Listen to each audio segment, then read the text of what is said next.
നമ്മൾ ലാസ്റ്റ് ക്ലാസ്സിൽ ഒരു തിയറം പഠിച്ചിട്ടുണ്ടായിരുന്നു.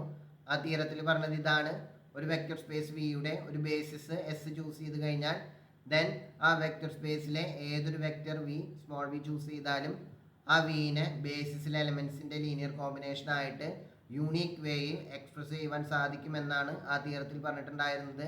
യൂണീക്കാണ്, അതായത് സ്കേലാർസ് ഡിഫറെൻ്റ് ആയിട്ട് മറ്റൊരു ലീനിയർ കോമ്പിനേഷൻ ആയിട്ട് സെയിം വെക്ടറിന് നമുക്ക് എക്സ്പ്രസ് ചെയ്യുവാൻ സാധിക്കുകയില്ല. എന്തായാലും ആ വിനെ എസ്സിലെ മെമ്പേഴ്സിൻ്റെ ലീനിയർ കോമ്പിനേഷൻ ആയിട്ട് എഴുതാൻ പറ്റും. ഒരു പോസിബിലിറ്റി എന്തായാലും ഉണ്ട്. ദെൻ അതല്ലാണ്ട് വേറെ പോസിബിലിറ്റി ഒന്നും ഇല്ല. അതായത് അങ്ങനെയുള്ള എക്സ്പ്രഷൻ യൂണീക്ക് ആണെന്നാണ് ആ തിയറത്തിൽ പറഞ്ഞിട്ടുണ്ടായിരുന്നത്. ദെൻ അതുമായി റിലേറ്റ് ചെയ്തിട്ടുള്ള ഒരു ഡെഫിനിഷനാണ് ഇനി നമ്മൾ നോക്കുന്നത്.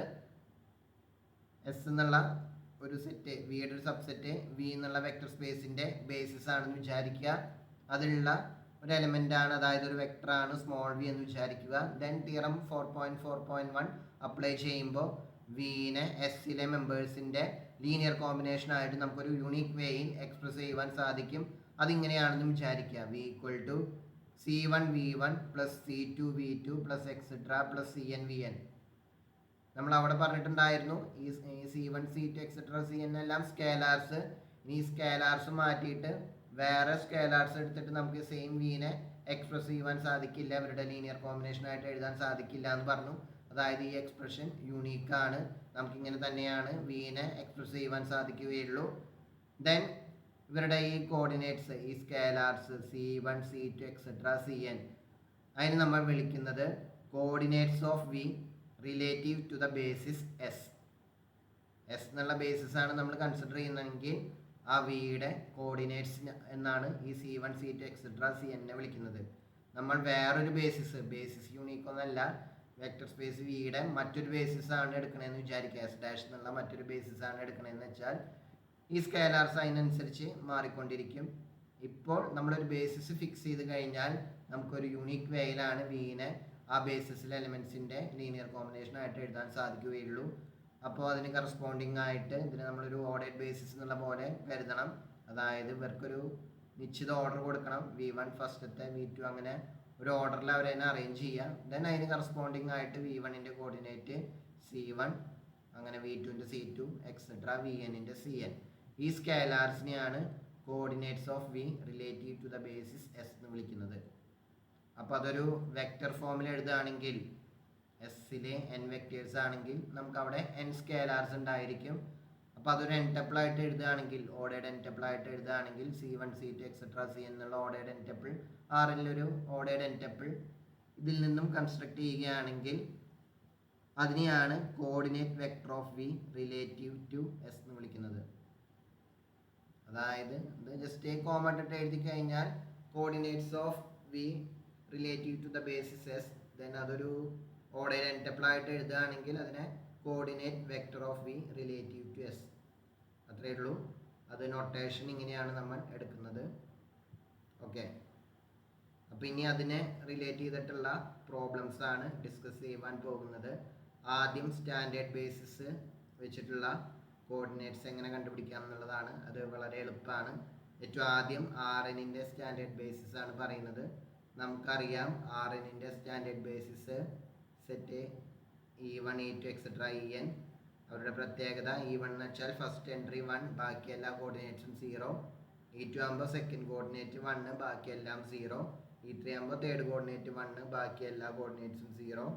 അങ്ങനെ En ആകുമ്പോൾ nth കോർഡിനേറ്റ് 1, ബാക്കി എല്ലാം 0. ഇതാണ് Rnൻ്റെ സ്റ്റാൻഡേർഡ് ബേസിസ് എന്ന് നമ്മൾ ഓൾറെഡി പഠിച്ചിട്ടുണ്ട്. അത് നമുക്ക് ഓർമ്മയിൽ ഉണ്ടാവണം. അപ്പോൾ അങ്ങനെയാണെങ്കിൽ Rnലെ ഏതൊരു വെക്ടർ വി ചൂസ് ചെയ്താലും അതിൻ്റെ coordinates relative to this basis, standard basis എടുക്കുകയാണെങ്കിൽ അതിൻ്റെ കോർഡിനേറ്റ് വെക്ടർ അത് തന്നെയാണ്, ആ വെക്ടർ തന്നെയാണ്. വി ഏതാണോ എടുക്കുന്നത് അതേ സെയിം വെക്ടർ തന്നെയാണ് വിയുടെ coordinate vector corresponding to standard basis of Rn. അതെങ്ങനെയാണെന്ന് ഞാനൊരു എക്സാമ്പിളിൽ പറഞ്ഞാൽ പെട്ടെന്ന് മനസ്സിലാവും. നമ്മൾ ചെറിയൊരു കേസ് എടുക്കുന്നു. n ഈക്വൽ ടു 3, അതായത് R3. അപ്പോൾ അതിൽ എസ്സിൽ 3 വെക്റ്റേഴ്സ് ആയിരിക്കും, E1 E2 E3. അതിൽ E1 എന്ന് വെച്ചാൽ എല്ലാം 3 ടപ്പിൾസ് ആണ്. ഫസ്റ്റ് കോർഡിനേറ്റ് 1, ബാക്കി രണ്ടും 0, 1 0 0. E2 0 1 0, E3 0 0 1. ഇനി അതിൽ നിന്നും ആർബിട്രറി ആയിട്ടൊരു വെക്ടർ R3യിൽ നിന്ന് ആർബിട്രറി ആയിട്ടൊരു വെക്ടർ എ ബി സി എടുത്തു കഴിഞ്ഞാൽ നമുക്ക് എ ബി സിന് ഇങ്ങനെ എഴുതാം: A into 1 0 0 plus B into 0 1 0 plus C into 0 0 1. നോക്കാം. A ഇൻറ്റു 1 0 0 എന്ന് വെച്ചാൽ എല്ലാ കോർഡിനേറ്റ്സിനെയും എ കൊണ്ട് മൾട്ടിപ്ലൈ ചെയ്യാം. അപ്പോൾ നമുക്ക് ഇങ്ങനെ കിട്ടും A 0 0 പ്ലസ് ഇവിടെ 0 B 0, അടുത്തത് 0 0 C. ഇതെല്ലാം കൂടി ആഡ് ചെയ്യുമ്പോൾ കറസ്പോണ്ടിങ് കോർഡിനേറ്റ്സ് ആഡ് ചെയ്യുക. ഫസ്റ്റ് കോർഡിനേറ്റിൽ A പ്ലസ് 0 പ്ലസ് 0 A എന്ന് വരും. സെക്കൻഡ് കോർഡിനേറ്റിൽ 0 plus B plus C 0 B എന്ന് വരും. തേർഡ് കോർഡിനേറ്റിൽ 0 0 പ്ലസ് സി എന്ന് വരും. അപ്പോൾ ഇങ്ങനെ എടുത്തു കഴിഞ്ഞാൽ നമുക്ക് സെയിം എ ബി സി തന്നെ കിട്ടും. അപ്പോൾ ഒരു എക്സാമ്പിൾ കാണിക്കുകയാണെങ്കിൽ R3യിൽ തന്നെ ഞാൻ എടുക്കാം. -1 1/2 3. ഇതാണ് ഞാൻ R3യിൽ നിന്നും ചൂസ് ചെയ്യുന്നതെന്ന് വിചാരിക്കുക. അപ്പോൾ ഇതിനെ നമ്മുടെ സ്റ്റാൻഡേർഡ് ബേസിസിലെ എലമെൻസിൻ്റെ, അതായത് E1 E2 E3യുടെ ലീനിയർ കോമ്പിനേഷൻ ആയിട്ട് എഴുതണം. അത് വളരെ ഈസിയാണ്. ഇങ്ങനെ തന്നെ എടുത്താൽ മതി. -1 1/2 3നെ നമുക്ക് ഇങ്ങനെ എഴുതാം: -1 ഇൻറ്റു E1, അതായത് 1 0 0, plus 1/2 into E2 0 1 0, plus 3 into 0 0 1. ഇത് മൾട്ടിപ്ലൈ ചെയ്ത് കഴിഞ്ഞാൽ ഇവിടെ -1 വരും. -1 0 0, ഇവിടെ 0 1/2 0, ഇവിടെയാണെങ്കിൽ 0 0 3. ആഡ് ചെയ്യുമ്പോൾ -1 1/2 3 എന്ന് തന്നെ കിട്ടും. അപ്പോൾ ഇതിൻ്റെ ഈ ബേസിസിന് കറസ്പോണ്ടിങ് ആയിട്ടുള്ള കോർഡിനേറ്റ് വെക്റ്റർ, അതായത് -1 1/2 3 ഓഫ് എസ് ഇത് എന്നുള്ളത് അത് തന്നെ -1 1/2 3. അതാണ് ഇവിടെ പറഞ്ഞിട്ടുണ്ടായിരുന്നത്. Rnൻ്റെ സ്റ്റാൻഡേർഡ് ബേസിസ് ആണ് നമ്മൾ എടുക്കുന്നത് എന്നുണ്ടെങ്കിൽ അതിൻ്റെ coordinate vector relative to standard basis എന്നുള്ളത് ആ സെയിം വെക്റ്റർ തന്നെയാണ്. Rnൻ്റെ കേസാണ് പറഞ്ഞത്. അതിൻ്റെ ഒരു പർട്ടിക്കുലർ കേസായിട്ട് n = 3. അതിൻ്റെ ജനറൽ ഫോം ഇവിടെ പറഞ്ഞു. പർട്ടിക്കുലർ എക്സാമ്പിളും എടുത്തു. ഇങ്ങനെയാണ് Rnൻ്റെ സ്റ്റാൻഡേർഡ് ബേസിസ് തന്നു കഴിഞ്ഞാൽ R2 ആകുമ്പോൾ 1 0 0 1 രണ്ട് വെക്ടറാണ് അതിൻ്റെ സ്റ്റാൻഡേർഡ് ബേസിസിൽ ഉണ്ടാവുക. അപ്പോൾ അതിൻ്റെ ലീനിയർ കോമ്പിനേഷൻ ആയിട്ട് എഴുതുക എന്നുള്ളത് വളരെ ഈസി ആയിട്ടുള്ളൊരു പരിപാടിയാണ്. ഇനി അടുത്തത് നമ്മുടെ Pnൻ്റെ, അതായത് set of all polynomials of degree less than or equal to n, അതാണ് Pn. അപ്പോൾ അതിൻ്റെ സ്റ്റാൻഡേർഡ് ബേസിസ് എടുക്കുമ്പോൾ എങ്ങനെയാണ് അതിൻ്റെ കോർഡിനേറ്റ് വെക്ടർ വരുന്നതെന്നും, ദെൻ M22, അതായത് 2/2 മെട്രിസസിൻ്റെ കളക്ഷൻ റിയൽ എൻട്രീസ് വരുന്നത്, അതിൻ്റെ സ്റ്റാൻഡേർഡ് ബേസിസ് എടുക്കുമ്പോൾ അതിൽ ആർബിട്രറി വെക്ടർ എടുത്തു കഴിഞ്ഞാൽ അതിൻ്റെ കോർഡിനേറ്റ് വെക്ടർ എങ്ങനെയാണ് വരുന്നതും എന്നാണ് നമ്മൾ അടുത്ത പ്രോബ്ലത്തിൽ ഡിസ്കസ് ചെയ്യുന്നത്. അതിൽ 2 സെക്ഷൻ ഉണ്ട്. Find the coordinate vector of vector for the polynomial P of x equal to C0 plus C1x plus C2x² plus etc plus Cn x raised to n relative to the standard basis for the vector space Pn. അപ്പോൾ നമുക്ക് എന്തറിയണം? Pn എന്താണെന്ന് അറിയണം. Pn എന്ന് പറഞ്ഞാൽ set of all polynomials of degree less than or equal to n. nth degree പോളിനോമിയലും അതിന് താഴേക്കുള്ള degree വരുന്ന, ഇപ്പോൾ P3 ആണെങ്കിൽ ഡിഗ്രി മാക്സിമം 3 വരുന്ന വിധത്തിലുള്ള എല്ലാ പോളിനോമിയൽസിൻ്റെയും കളക്ഷൻ. അപ്പോൾ അതിൻ്റെ ജനറൽ കേസാണ് ഇവിടെ പറഞ്ഞത്. nth ഡിഗ്രി വരെ ഉള്ള പോളിനോമിയൽസ്, അതാണ് Pn. Degree less than or equal to n വരുന്ന പോളിനോമിയൽസിൻ്റെ കളക്ഷൻ. അപ്പോൾ ആദ്യം നമുക്ക് Pn എന്താണെന്ന് അറിയണം. അതിനുശേഷം Pnൻ്റെ സ്റ്റാൻഡേർഡ് ബേസിസ് അറിയണം. ഇതാണെന്ന് നമ്മൾ ഓൾറെഡി പഠിച്ചിട്ടുണ്ട്. Pnൻ്റെ standard basis set 1 x x² etcetera x raised to n. അപ്പോൾ ഇത് നമുക്കറിയണം. ഇനി ആർബിട്രറി ആയിട്ടൊരു പോളിനോമിയൽ, സ്കെയിലാർസിന് വാല്യൂസ് ഒന്നും തന്നിട്ടില്ല, ആർബിട്രറി ആയിട്ട് തന്നെയാണ് തന്നിട്ടുള്ളത്. അതിന് ഇവരുടെ ലീനിയർ കോമ്പിനേഷൻ ആയിട്ട് എഴുതണം. അത് വളരെ ഈസിയാണ്. C0 എന്നുള്ളത് C0 × 1 ആണ്. C1x-നെ നമുക്ക് ഇതേപോലെ തന്നെ, ഇതാണ് 1 x x² ഇത് തന്നെയാണ് ബേസിസിലെ എലമെൻറ്റ്സ്. ഓൾറെഡി അതിൻ്റെ ലീനിയർ കോമ്പിനേഷൻ എന്നുള്ള രീതിയിൽ തന്നെയാണ്, ഈ ഫോർമാറ്റിൽ തന്നെയാണ് ഇത് കിടക്കുന്നത്. സോ അതിൻ്റെ കറസ്പോണ്ടിങ് ആയിട്ടുള്ള കോർഡിനേറ്റ്സ് പറക്കി എഴുതി കഴിഞ്ഞാൽ, ഒരു വെക്ടറാക്കിയിട്ട് എഴുതി കഴിഞ്ഞാൽ അതാണ് ആ പോളിനോമിയലിൻ്റെ coordinate vector corresponding to the basis S. അപ്പോൾ P of x-ൻ്റെ കോർഡിനേറ്റ് വെക്ടർ ഇതാണ്. ഓർഡേർഡ് n ടപ്പിൾ അല്ല, n+1 ടപ്പിൾ. ഇവിടെ മൊത്തം n+1 എലമെൻറ്റ്സ് ഉണ്ട്. 1 2 അങ്ങനെ. അപ്പോൾ P2 ആണെങ്കിൽ 1 x x square 3 elements. P3 ആണെങ്കിൽ 1 x x square x cube 4 elements. So n+1 ആണ്, ഇതൊരു n+1 ഡബിളാണ്.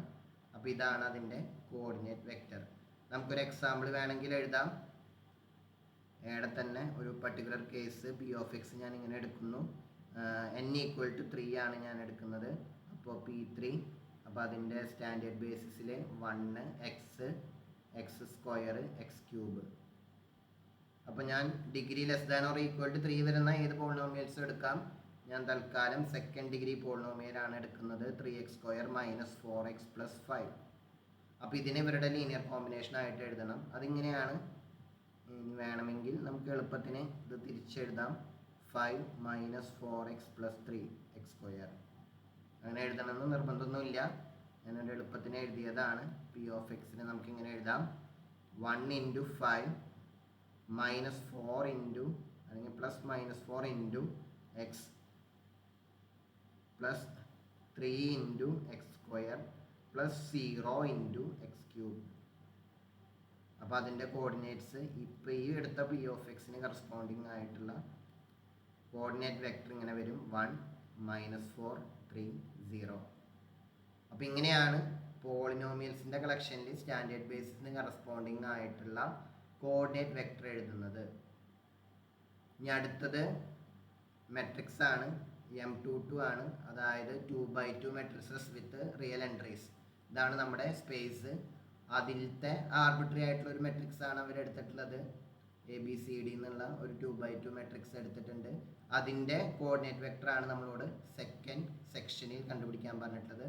അപ്പോൾ ആദ്യം M22, അതായത് 2x2 മെട്രിക്സസ് വിത്ത് റിയൽ എൻട്രീസ്, അതിൻ്റെ സ്റ്റാൻഡേർഡ് ബേസിസ് നമുക്കറിയാം. അതിൽ 4, ഇവിടെ എത്ര പൊസിഷൻ ഉണ്ടോ അത്രയും വെക്ടേഴ്സ് ആയിരിക്കും, അതായത് അത്രയും മെട്രിസസ് ആയിരിക്കും അതിൻ്റെ ബേസിസിൽ ഉണ്ടാവുക. ഇവിടെ 4 പൊസിഷനാണ്. അപ്പോൾ ആദ്യത്തെ ഫസ്റ്റ് പൊസിഷനിൽ 1, ബാക്കിയെല്ലാം 0. അടുത്തത് ഫസ്റ്റ് റോയിലെ സെക്കൻഡ് പൊസിഷനിൽ 1, ബാക്കിയെല്ലാം 0. ദെൻ സെക്കൻഡ് റോയിലെ ഫസ്റ്റ് എൻട്രി 1, ബാക്കിയെല്ലാം 0. ലാസ്റ്റ് വൺ സെക്കൻഡ് റോയിലെ സെക്കൻഡ് എൻട്രി 1, ബാക്കിയെല്ലാം 0. ഇതാണ് അതിൻ്റെ സ്റ്റാൻഡേർഡ് ബേസിസ്. അപ്പോൾ നമുക്ക് ABCD എന്നുള്ള 2x2 മെട്രിക്സിനെ ഇവരുടെ ലീനിയർ കോമ്പിനേഷൻ ആയിട്ട് എഴുതണം. വളരെ ഈസിയാണ്. A × 1 0 0 plus B × 0 1 0 0 plus C × 0 0 1 0 plus D × 0 0 0 1. ഇത് ചെയ്ത് കഴിഞ്ഞാൽ നമുക്കിവിടെ ആദ്യത്തെ ഇങ്ങനെ വരും. ഞാനിവിടെ റൈറ്റ് സൈഡിൽ എഴുതാം. A 0 0 0 plus 0 B 0 0 plus 0 0 C 0 last 1 0 0 0 D. ഇത് ആഡ് ചെയ്യുമ്പോൾ, മെട്രിക്സ് ആഡ് ചെയ്യുമ്പോൾ, സ്കേലാർ മൾട്ടിപ്ലൈ ചെയ്യുമ്പോൾ എല്ലാറ്റിൻ്റെയും കൂടെ A കൊണ്ട് മൾട്ടിപ്ലൈ ചെയ്യാം. ഇവിടെ A × 1 A × 0 A × 0 A × 0. അപ്പോൾ A 0 0 0 എന്നിട്ടും ഇവിടെ അതുപോലെ തന്നെ. ഇനി ആഡ് ചെയ്യുമ്പോൾ കറസ്പോണ്ടിങ് ആയിട്ടുള്ള ഒരു പൊസിഷൻ മാത്രം ആഡ് ചെയ്യാം. ഇവിടെ A +0 +0 +0, അപ്പോൾ A എന്ന് വരും. ദെൻ ഇതേപോലെ തന്നെ അടുത്തത് ABCD തന്നെ കിട്ടും. അപ്പോൾ ABCDനെ നമുക്ക് ഇങ്ങനെ എഴുതിയാൽ മതി.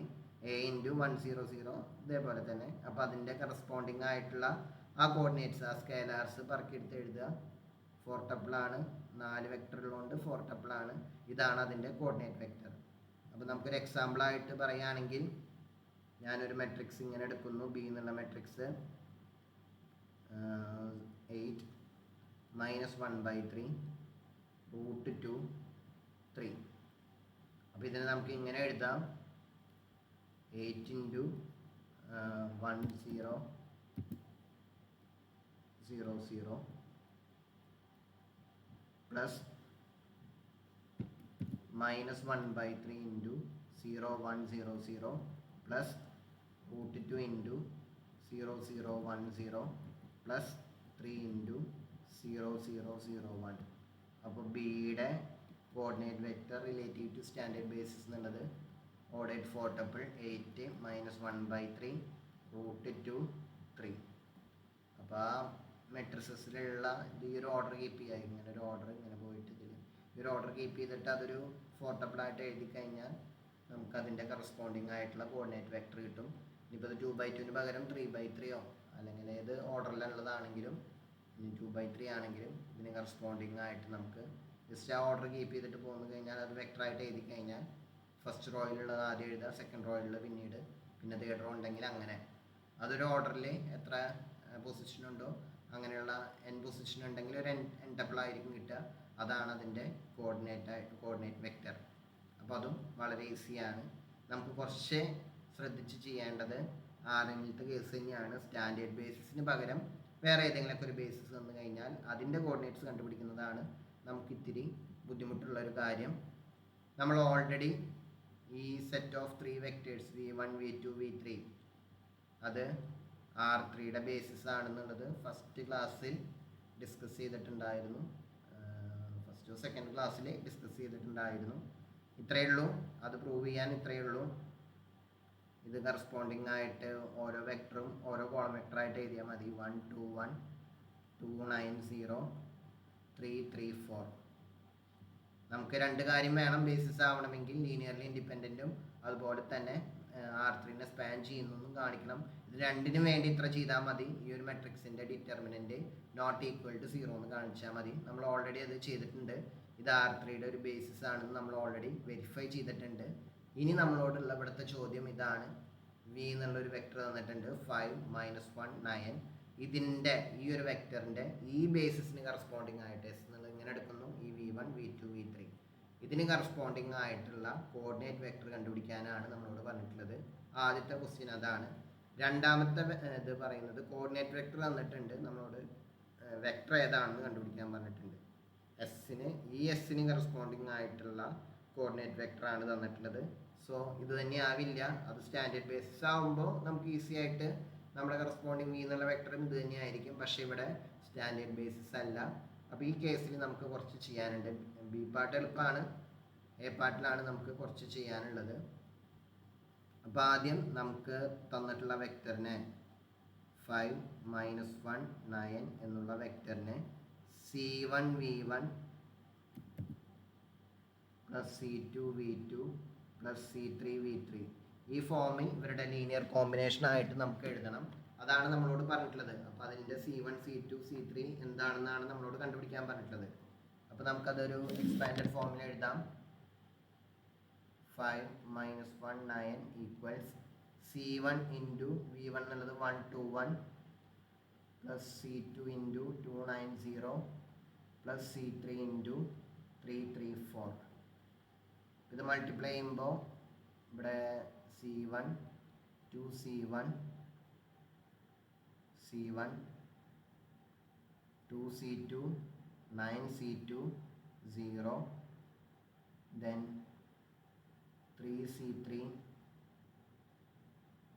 3c3 4c3. അപ്പോൾ ഇതിൽ നിന്നും ഇത് ആഡ് ചെയ്യുമ്പോൾ c1 plus 2c2 plus 3c3 2c1 plus 9c2 plus 3c3. അടുത്തത് c1 അടുത്ത 0 ആണ് പ്ലസ് 4c3 ഇങ്ങനെ കിട്ടും. Equal to 5 -1 9. അപ്പോൾ രണ്ട് 3 ടപ്പിളാണ്. ഇവർ ഈക്വൽ ആവണമെങ്കിൽ കറസ്പോണ്ടിങ് കോർഡിനേറ്റ്സ് ഈക്വൽ ആവണം. അപ്പോൾ നമുക്കത് ഇക്വേഷൻസ് ആവും, സിസ്റ്റം ഓഫ് ലീനിയർ ഇക്വേഷൻസ് ആവും. c1 plus 2c2 plus 3c3 equals 5 2c1 plus 9c2 plus 3c3 equals -1. അടുത്തത് c1 പ്ലസ് വേണമെങ്കിൽ 0c2 എന്ന് എഴുതുന്നു പ്ലസ് 4c3 ഈക്വൽ ടു 9. അപ്പോൾ ഇത് 3 അൺനോൺസ്, ഇവിടുത്തെ അൺനോൺസ് c1 c2 c3 XYZന് പകരം c1 c2 c3 ആയെന്ന് മാത്രം. 3 അൺനോൺസിലുള്ള 3 ഇക്വേഷൻസ് ആണ്, സിസ്റ്റം ഓഫ് ലീനിയർ ഇക്വേഷൻസ് ആണ്. അപ്പോൾ അത് സോൾവ് ചെയ്യാനായിട്ട് അതിൻ്റെ മെട്രിക്സ് ഫോമിലേക്ക് നമുക്ക് ആദ്യം ഇതിനെ കൺവേർട്ട് ചെയ്യാം. 1 2 3 2 9 3 1 0 4 into c1 c2 c3 equals 5 -1 9. ഇതാണ് ഇതിൻ്റെ മെട്രിക്സ് ഫോം. നമ്മൾ പഠിച്ചിട്ടുള്ള മെത്തേഡ് യൂസ് ചെയ്തിട്ട് ഇത് സോൾവ് ചെയ്തെടുക്കണം. അപ്പോൾ ആദ്യം ഇതിൻ്റെ ഓഗ്മെൻറ്റഡ് മെട്രിക്സ് എഴുതുന്നു. ഇതാണ് ഇതിൻ്റെ ഓഗ്മെൻറ്റഡ് മെട്രിക്സ്.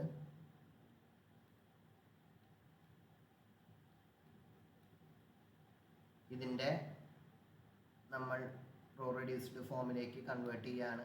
അപ്പോൾ ആദ്യം ഇവിടെ 1 ആണ്. അപ്പോൾ നമുക്ക് അവിടെ ചേഞ്ച് ചെയ്യേണ്ട ആവശ്യമില്ല. താഴെയുള്ള രണ്ട് എൻട്രീസും നമുക്ക് 0 ആക്കണം. അതിനുവേണ്ടി R2 changes to R2 minus 2R1 and R3 changes to R3 minus, നിങ്ങൾക്കറിയാമെന്ന് വിചാരിക്കുന്നു, R1. ചെയ്യുമ്പോൾ ഫസ്റ്റ് റോയിൽ ചേഞ്ച് ഒന്നുമില്ല. സെക്കൻഡ് റോയിൽ ഇവിടെ 0, തേർഡ് റോയിൽ ഇവിടെയും 0. നിങ്ങൾ കാൽക്കുലേഷൻ ചെയ്ത് നോക്കിയാൽ മതി. സമയപരിമിതി ഉള്ളതുകൊണ്ട് ഞാനിങ്ങനെ ചെയ്തു പോകുന്നതാണ്. ഓക്കെ, ഇനി ഇവിടെ 1 ആക്കണം. അതിനുവേണ്ടി R2നെ, അതായത് സെക്കൻഡ് റോയിനെ 1/5 കൊണ്ട് മൾട്ടിപ്ലൈ ചെയ്താൽ മതി. അപ്പോൾ നമുക്കിങ്ങനെ കിട്ടും. ഫസ്റ്റും തേർഡും റോയിൽ ചേഞ്ച് ഇല്ല. ഇവിടെ 1, ഇവിടെ -3/5, ഇവിടെ -11/5, ഇവിടെ -2, 1, 4. ഇനി ഇതിന് കറസ്പോണ്ടിങ് ആയിട്ട് ഇവിടെയും 0 ആക്കണം, ഇവിടെയും 0 ആക്കണം. മോളിൽ 0 ആക്കാൻ R1ലാണ് ചേഞ്ച് വരുത്തേണ്ടത്. R1 changes to R1 minus 2R2, R3 changes to R3 plus 2R2. ചെയ്തു വരുമ്പോൾ ഇവിടെ 1 0 0 0 1 0, ഇവിടെ 21/5 മൈനസ് 3/5 മൈനസ് 1/5, 47/5 മൈനസ് 11/5 മൈനസ് 2/5. ഇനി വേണ്ടത് ഇവിടെ 1 ആക്കുകയാണ്. ആ എൻട്രി 1 ആക്കാൻ -5 കൊണ്ട് മൾട്ടിപ്ലൈ ചെയ്താൽ മതി R3നെ. R3 changes to -5 R3. അപ്പോൾ നമുക്കിങ്ങനെ കിട്ടും. ഇവിടെ 1 ആവും, ഇവിടെ 2 ആകും. ഇവിടുത്തെ ചേഞ്ച് ഇല്ല, സെയിം തന്നെ. ഇനി ഈ രണ്ട് എൻട്രീസും ആ 1ന് കറസ്പോണ്ടിങ് ആയിട്ട് പിവോട്ട് 1 എന്നാണ് പറയുക. ആ കോളത്തിലെ ബാക്കി രണ്ട് എൻട്രീസും R1ലും R2ലും ചേഞ്ച് വരുത്തണം. R1 changes to R1 minus 21/5 R3. R2 changes to R2 plus 3/5 R3. ഈ രണ്ട് ട്രാൻസ്ഫോർമേഷൻ ചെയ്യുമ്പോൾ 1 0 0 0 1 0 0 0 1 1 മൈനസ് 1 2 എന്ന് കിട്ടും. സോ ഇതിനെ തിരിച്ച് നമ്മുടെ മെട്രിക്സ് ഫോമിലേക്ക് മാറ്റുമ്പോൾ 1 0 0 0 1 0 0 0 1 into C1 C2 C3 equals 1 minus 1 2.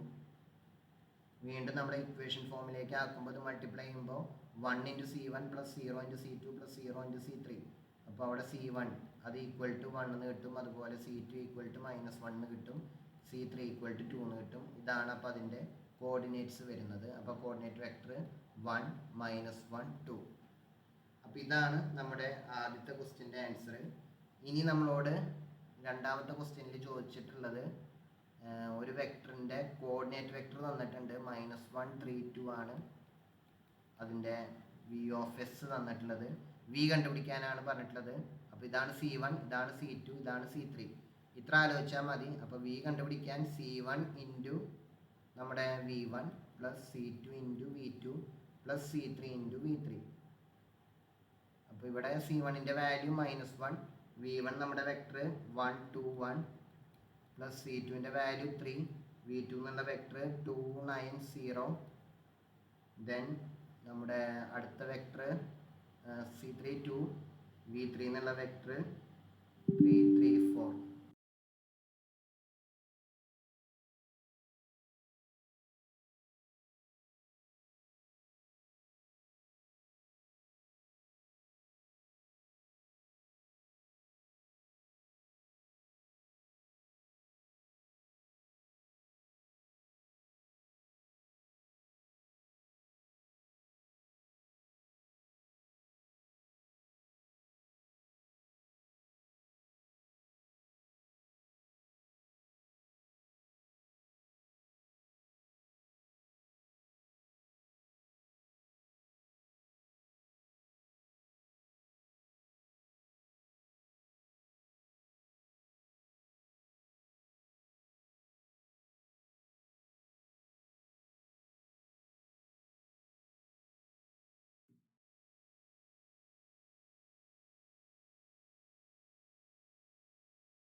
V3 നമുക്ക് വരുന്നത് 334 ആണ്.